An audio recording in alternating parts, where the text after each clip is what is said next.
Assalamualaikum warahmatullahi wabarakatuh. Bismillahirrahmanirrahim. Alhamdulillahirabbil alamin. Asyhadu an la ilaha illallah wa asyhadu anna Muhammadar Rasulullah sallallahu alaihi wasallam wa ala alihi wa sahbihi ajmain. Amma ba'du.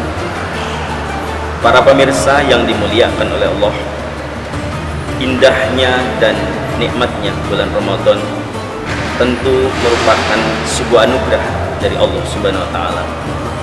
Dan kita sebagai hamba Allah tentu berharap bahwa kita selalu mendapatkan ridho dari Allah Subhanahu wa taala. Dan ketika kita sewaktu-waktu dipanggil oleh Allah, kita mendapatkan tempat yang mulia di sisi Allah. Sebagaimana firman Allah dalam Al-Qur'an, "Wa tilkal jannatul lati uristumuha bima kuntum ta'malun." Demikian itu surga aku wariskan, kata Allah, bagi orang-orang yang beramal. Para pemirsa yang dimuliakan oleh Allah, menjadi pertanyaan kita saat ini, apakah cukup amalan kita untuk kita berbangga di hadapan Allah? Maka dan itu saya mengajak di bulan suci Ramadan ini, jadikan, pilihlah amalan apa yang menjadi andalan kita di hadapan Allah. Saya mengutip sebuah hadis yang diriwayatkan oleh Imam Bukhari maupun Imam Muslim. Di hadis sahih dikisahkan saat itu ada 3 pemuda yang sedang berjalan. Kemudian ketiga pemuda ini bermalam di sebuah gua. Lalu pintu gua itu tertutup oleh batu besar, sehingga mereka tidak mungkin untuk keluar dari gua itu. Salah satu dari mereka berkata kepada yang lainnya, "Wahai saudaraku, tidak mungkin ada yang mampu mengeluarkan kita dari gua ini kecuali Allah Subhanahu wa taala.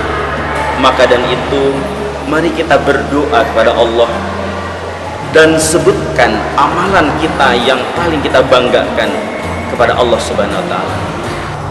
Pemuda pertama, dia berdoa kepada Allah, "Ya Allah, saya setiap hari bekerja, kemudian sore hari saya pulang memerah susu.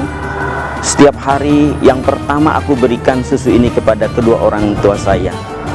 Suatu hari ketika saya memerah susu, saya datang kepada kedua orang tua saya, ternyata kedua orang tua saya sedang tidur.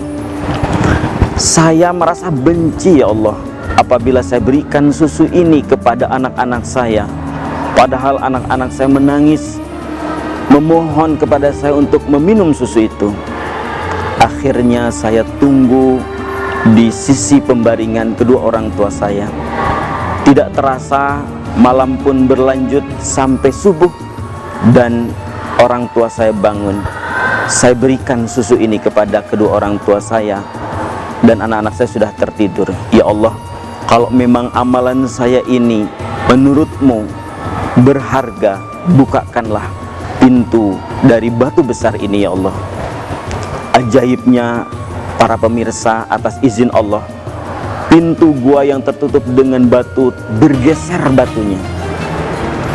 Lalu pemuda yang kedua berdoa, "Ya Allah, saya memiliki seorang sepupu yang wajahnya cantik.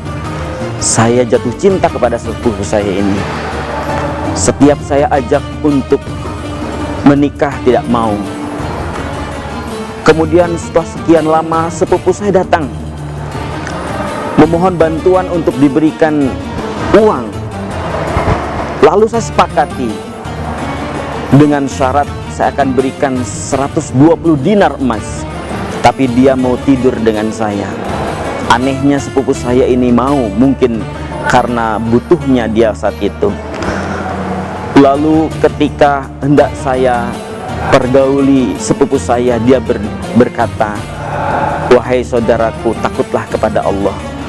Saat itu pula saya ingat kepadamu, ya Allah, dan tidak aku lanjutkan apa yang sudah menjadi perjanjian di antara kita, dan emasnya tidak saya ambil juga, ya Allah. Kalau memang itu engkau anggap berharga di hadapan-Mu ya Allah, maka bukakanlah pintu batu ini. Akhirnya atas izin Allah bergeser pula lah pintu gua itu. Lalu pemuda yang ketiga berdoa, ya Allah, saya ini memiliki beberapa pegawai dan selalu saya bayar tepat dengan waktunya. Akan tetapi salah satu pegawai saya tiba-tiba menghilang sebelum dia mendapatkan bayarannya. Kemudian bertahun-tahun pegawai saya yang hilang ini belum saya berikan. Akhirnya uang bayaran dia saya kembangkan, saya investasikan. Setelah sekian tahun ternyata dia datang menagih bayaran yang belum dia bayarkan. Akhirnya saya suruh pegawai saya itu, silahkan engkau ambil seekor sapi beserta pengembalanya. Awalnya dia merasa tersinggung, tapi kemudian aku jelaskan bahwa ini adalah upahmu yang dulu belum engkau ambil, saya kembangkan, silahkan diambil. Ya Allah, kalau memang ini engkau anggap amalan yang berharga di sisimu, bukakanlah pintunya. Alhamdulillah para pemirsa, atas izin Allah, batu besar yang menghalangi pintu gua bergeser semuanya, sehingga ketika pemuda ini bisa melanjutkan perjalanan. Apa yang bisa kita ambil, kita petik dari hadis ini, para pemirsa? Terkadang kita punya amalan yang mana amalan ini mungkin tidak dianggap besar bagi diri kita sendiri ataupun bagi orang lain, tapi ternyata amalan ini sangat berharga di hadapan Allah. Apa yang membuat amalan ini berharga? Yang pertama, keikhlasan kita melaksanakannya. Yang kedua, kita merutinkan amalan itu, karena Allah Subhanahu wa Ta'ala paling senang dengan amalan yang rutin walaupun kecil amalan itu. Yang ketiga, kita beramal mencari ridho Allah, ingin selamat dari siksa neraka dan mengharapkan ridho Allah berupa surga. Para hadirin, para pemirsa yang dimuliakan oleh Allah, di bulan suci Ramadan banyak sekali amalan yang bisa kita andalkan, bahkan lipatannya melebihi daripada lipatan di bulan selain Ramadan. Maka dengan itu, gunakan bulan Ramadan ini untuk beramal sebanyak-banyaknya, mencari ridho Allah dan takut akan murkanya Allah. Para pemirsa yang dimuliakan Allah, demikian yang bisa saya sampaikan. Semoga apa yang saya sampaikan bermanfaat bagi saya sendiri dan juga bagi pemirsa semuanya. Selamat berbuka puasa. Semoga puasa kita diterima oleh Allah dan kita selalu mendapat limpahan rahmat dari Allah. Demikian yang bisa saya sampaikan. Wabillahi taufik wal hidayah. Wassalamualaikum warahmatullahi wabarakatuh.